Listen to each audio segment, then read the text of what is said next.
झारखंड आंदोलनकारी स्वच्छ चांडिल स्वस्थ चांडिल के संस्थापक सुखराम हैब्रम ने शुक्रवार को होटल राहुल पैलेस में संवाददाता सम्मेलन आयोजित कर कहा कि लोकतंत्र का महापर्व लोकसभा चुनाव 2024 में देशवासियों से अपील करते हैं कि मतदान निश्चित रूप से करें। राष्ट्र का नव निर्माण के लिए, देश के युवाओं के विकास के लिए, किसानों के विकास के लिए, महंगाई से त्रस्त जनताओं को मुक्ति देने के लिए, बेरोजगारी दूर करने के लिए इन मुद्दों पर चिंतन मंथन कर मताधिकार का प्रयोग अवश्य करें।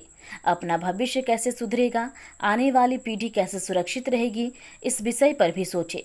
उन्होंने कहा कि देश खतरे की ओर बढ़ रहा है, संविधान खतरे में है, लोकतंत्र खतरा में है। देश का संविधान व लोकतंत्र कैसे बचेगा, इन विषय पर विचार कर मतदान करें।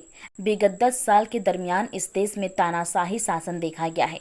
बिना वजह बिना कारण विपक्ष के ऊपर ईडी, सीबीआई एवं इनकम टैक्स की कार्रवाई कराया जा रहा है। भविष्य में काफी घातक सिद्ध होगा और देश का विकास की गति रुक जाएगी। राजनीतिक दलों में वापस से द्वंद्व होगा जो लोकतंत्र के लिए बड़ा खतरा साबित होगा। आगे सुनिए उन्होंने और क्या कुछ कहा। सबसे पहले तो मैं लोकतंत्र का महापर्व लोकसभा चुनाव 2024 आप सबों को, सभी देशवासियों को बहुत बहुत शुभकामनाएं जोहार करता हूं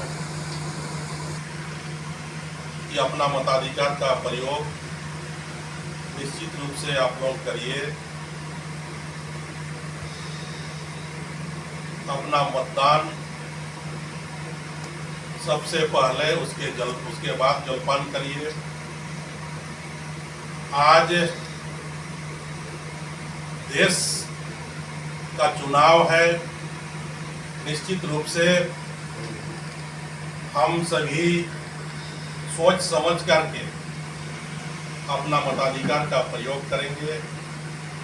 राष्ट्र निर्माण, देश का विकास, देश का युवाओं का विकास, देश का किसानों का विकास, देश का मजदूरों के लिए अपना हक, जो आज महंगाई पर तरस है लोग, बेरोजगारी के लिए दर दर ठोकरें खा रहे हैं नौजवान, इन सभी मुद्दों पर आज देश की जनताओं को वोट करना चाहिए और अपना भविष्य कैसे सुनिश्चित होगा, कैसे आने वाला समय, हमारे आने वाला पीढ़ी सुरक्षित रहेंगे, यही सब सोच समझ करके आज मतदान करने की जरूरत है। आज कि देश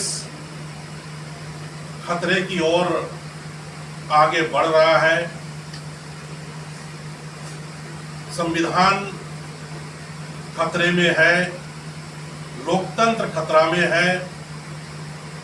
हम सभी नौजवानों से अपील भी करेंगे कि मतदान के समय निश्चित रूप से आपका देश का संविधान कैसे बचेगा, आपका लोकतंत्र कैसे बचे रहेगा, इन विषयों पर गंभीरता से सोचते हुए, विचार करते हुए अपना मतों का प्रयोग करेंगे।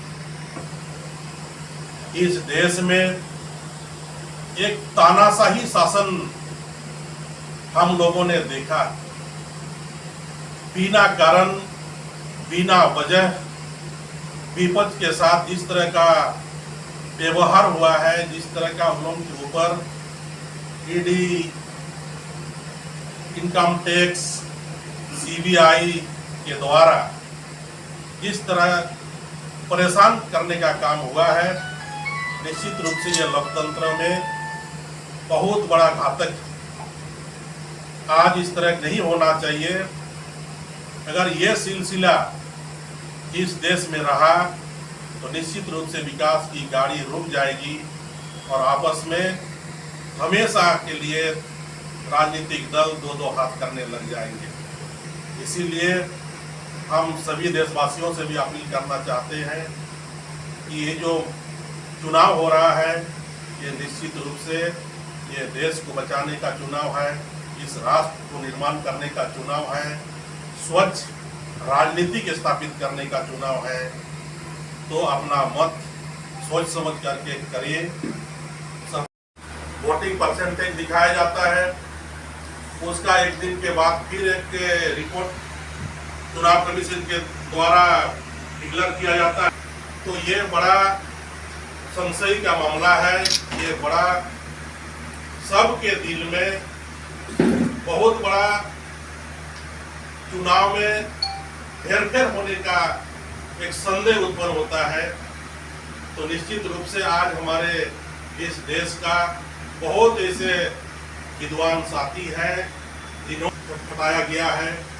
तो मैं निश्चित रूप से इस विषय पर कहना चाहते हैं कि न्यायालय इसको संज्ञान में लेकर के चुनाव का जो नतीजा आया है, जो वोटिंग का परसेंटेज आया, जिस तरह 1,07,00,000 फाइनल रिपोर्ट के बाद जो इंक्रीज हुआ है वोटर, जो बढ़ा के दिखाया जा रहा है, तो निश्चित रूप से ये बहुत गंभीर विषय है।